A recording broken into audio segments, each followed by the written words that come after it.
सोचो एक ऐसी सुपर पावर के बारे में जो बिना एक भी गोली चलाए पूरी दुनिया के डिसीजंस इन्फ्लुएंस कर सकती है। ना मिसाइल्स, ना टैंक्स, सिर्फ सिस्टम्स।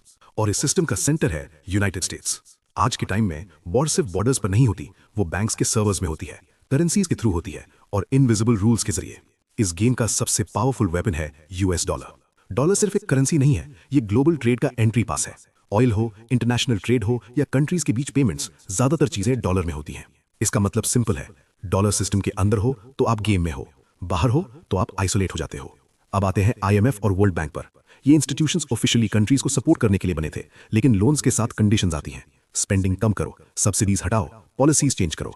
पैसा मिलता है लेकिन कंट्रोल धीरे धीरे चला जाता है। डेट सिर्फ इकोनॉमिक नहीं होता, वो पॉलिटिकल पावर बन जाता है। और फिर आता है सबसे साइलेंट वेपन, सैंक्शंस। एक अनाउंसमेंट और एक कंट्री का इकोनॉमिक ऑक्सीजन कट, ट्रेड बंद, एसेट्स फ्रीज, करेंसी प्रेशर में बिना एक भी बॉम्ब के पूरी इकोनॉमी हिला दी जाती है। इस सिस्टम का सबसे डेंजरस स्विच है स्विफ्ट। अगर आप स्विफ्ट से बाहर हो गए तो टेक्निकली पैसा आपका होता है, लेकिन आप उसे भेज नहीं सकते। No payments, no trust, no global trade. तो असली सवाल ये नहीं है कि अमेरिका पावरफुल है या नहीं, असली सवाल ये है कि आज के वर्ल्ड में पावर गन से आती है या रूल से। क्योंकि मॉडर्न वॉर्स लाउड नहीं होती, वो